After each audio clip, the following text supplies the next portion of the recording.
All right, guys, before we get into today's video, check out this Street Speed 717 giveaway Hellcat. This was just traded in up here at our friends at Blaise Alexander Chrysler Dodge Jeep and Ram in Mansfield. This car has 1,000 horsepower and so much attention to detail, the camera doesn't even do it justice. If you're interested in this car, give a call to the number down in the description below. Now let's get to the video.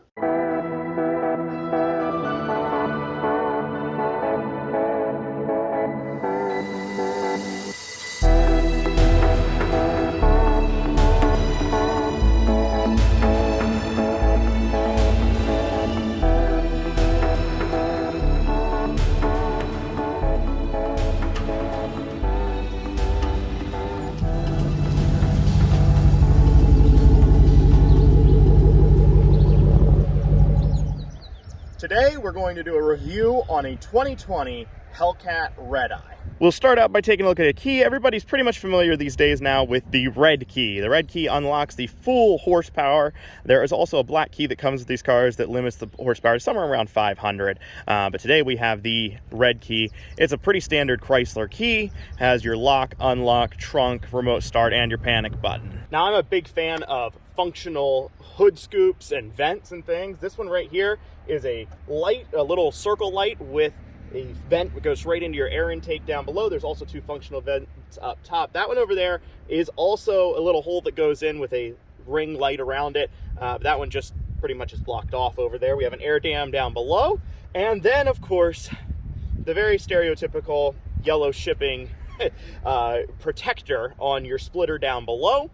And whether the next owner of this car takes that off or not, we will just have to wait and see. But many people leave those on, even though they are really just intended for protecting this during shipping. Moving down the side of the Hellcat here, you can notice that we do have the wide body fender flares there. Everything else is pretty much standard along all the other Challengers, other than we do have a red eye in the Hellcat logo there. That lets you know that it's a red eye. On the front and rear of this Hellcat, it has the Pirelli P0 tire in a 305/35/20. That measures out to about a 12-inch wide tire, helps you hook up with the amount of power that this thing has. And then as you can see behind those 20-inch wheels are the Brembo brakes with nicely painted red brake calipers. Right above the rear wheel that we were just talking about, you'll notice that we have the fuel door. And you know that because it says fuel written right down the side and lets you know that you'll be using a lot of it in this car. One of the other interesting things about the wide body style on the Challengers is that is made up by a lower offset wheel, which brings the wheels further out to the outside of the vehicle. It isn't so much a suspension upgrade or anything like that. It is just the wheel sticks out a little bit further, and that extra width is caused by the more dish style wheels. Out back here, you can see that it looks very similar to the other Challenger models. One of the big distinctions between the Red Eye and the other Challengers is this rear spoiler has a much longer and swooping motion to it, as well as the hood scoops that we saw up front.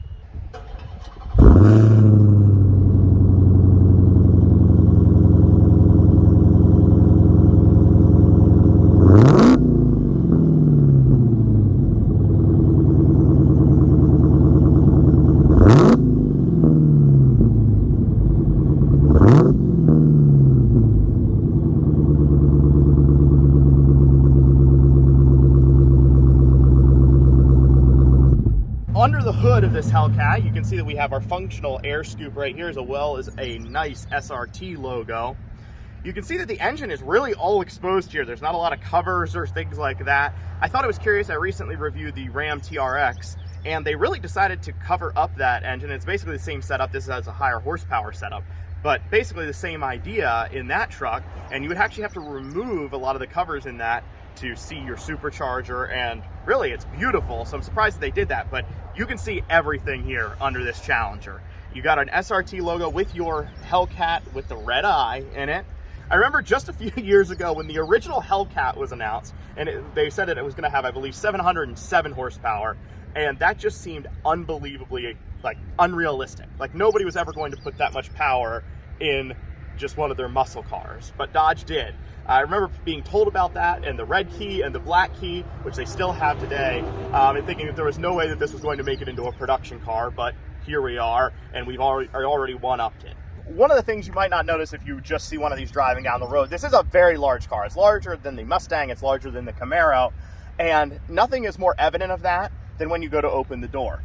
The door is huge. Now, two-door cars generally have a longer door, but this one is a whole nother level of large doors.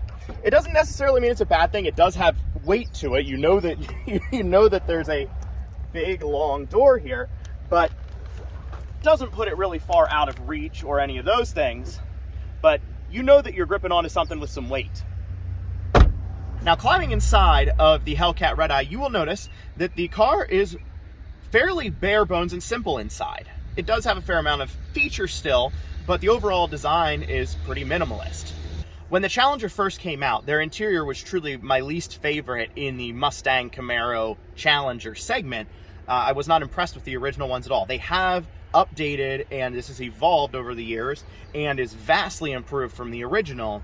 That being said, you can still tell that this vehicle is built on an older architecture. Some of the things are a little bit simpler and lacking the tech of newer vehicles, but it's really not a disappointing place to be at all. It's still comfortable and works, and functionally is actually very handy. Some of these handy features include cup holders in each door pocket, as well as a rear pocket in the door panel, which isn't for the front driver from what I can tell. This is mostly for the rear passengers because you would never be able to reach it as the driver or person in the passenger side of the front seat. There's also a larger center console, as well as 2 more cup holders and a place for your phone next to the gear shift. There's also 2 very small pockets on the outer side of the center console. The one on the driver's side is especially small, and I suspect that is where you would hold your speeding tickets after receiving them. Climbing into the rear seat of the Challenger here, you can slide this forward, and you'll notice when I get back in here that this is one of the only muscle cars that you can actually functionally use the rear seat. I am not a tall person. I am 5'8", but when I'm back in here, I have a ton of legroom. Granted, this seat is not where it would normally sit with someone driving, but they could move decently far back and I would still be comfortable back here, and it doesn't feel like you're completely cramped. It even offers a center console in the rear for more cup holders. So a lot of cup holders for a car of this size. When you finally decide it's time to start up your Hellcat, push the red start button, reminding you that it's fast, and you can see a nice display with a Hellcat logo that pops up in the center display here. This is a really nice display. It's pretty similar to the other Dodge and Chrysler models these days. It does give you the reminder that you're using the red key or the black key. It's pretty much the same standard display as is in all of the other Chrysler vehicles, as well as some analog gauges that look really nice, but it is a fairly simple display reminding you that you are in a performance-based vehicle. Just below the start button, you will find your volume controls, which I love that they have knobs for volume and tuning. I think automakers are making big mistakes by getting away from more knobs and rotary dials. You have a mute button, as well as your launch control and your drive mode settings. Down below that, you have your AC and climate control. As we move back the center console, in this storage compartment is our last bit of tech, and that is a auxiliary, as well as 2 USB ports and a cigarette outlet. This, of course, does have the Chrysler Uconnect, which is a pretty good system. Now, I know in the earlier generations that there was some lagginess for the different features on these screens. Today, using this has been absolutely flawless. I've had no issues whatsoever. Everything has come up extremely quickly and has not lagged or really caused me any issues at all. The different channels on the radio switch quickly, and it's really worked well for me.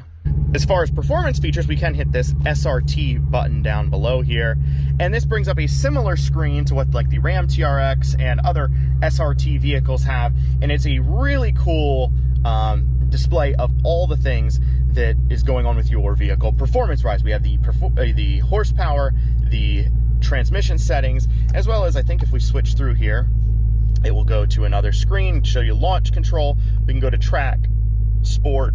There's also performance pages.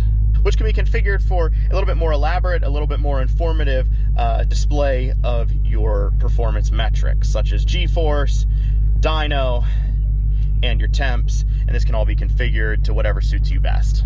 One of the things I want to test in virtually any car I review is how quickly Bluetooth connects to your phone. I know a lot of people are using Apple CarPlay and Android Auto these days, but another important thing is Bluetooth, and I find that a lot of the screens are clunky and difficult to get to. I'm not super familiar with the Uconnect screen. I've used them a few times, but I'm going to just kind of give you an overview of how long it takes to get in and connect your phone. So this is from a startup. There we go. And I would go to settings, I think, first, maybe to phone. Okay, so do you want to pair a phone? That is really easy. I have my phone already set up here to be on scan, Uconnect. Says that it's pairing. Yes.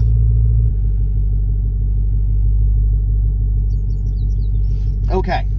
So there we are all in, we are all connected. That was one of the easier ones to find. I mean, phone is right there on the bottom and it immediately brings up an option for Bluetooth. So I give that like an A+ as far as ease of connecting.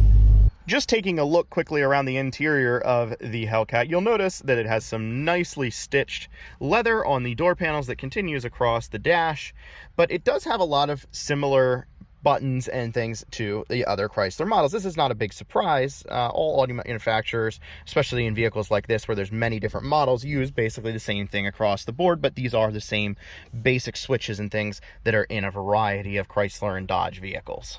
One of the things I noticed while checking out this car for the first time here, it does have a nice Alcantara suede-lined headliner and visors. This has to be the smallest extendable visor that I have ever seen. I mean, this is maybe an inch and a half, maybe 2 at the very most. I'm not sure how much this would really help unless the sun is coming through right there. Now that we've done our inside and outside little walk around to the vehicle, it's time to get it out on the road and see how it drives.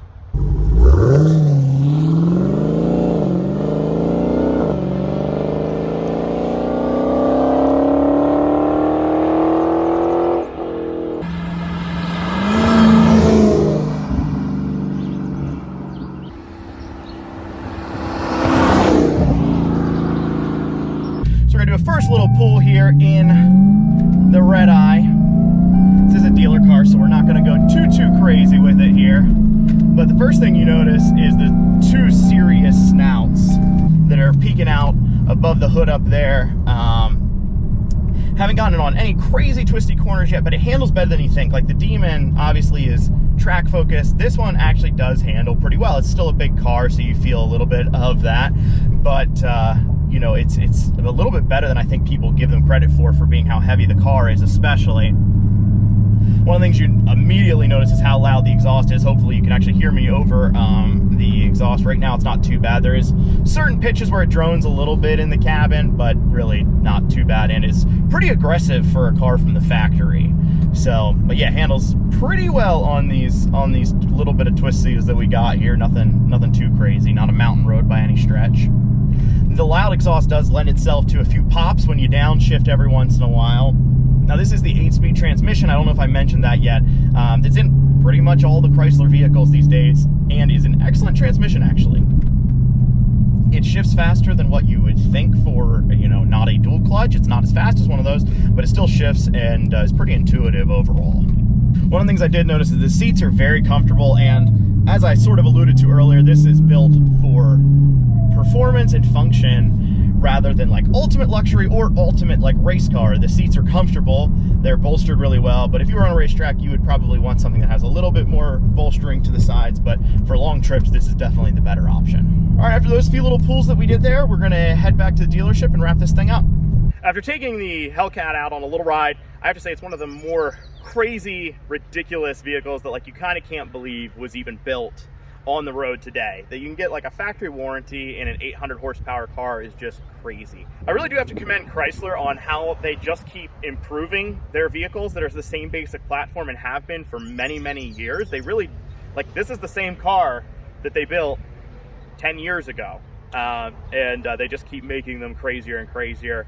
and haven't really introduced a new generation. They just keep doing more and more power, and honestly, it seems to be a recipe for success so far. They've done that with a variety of their vehicles.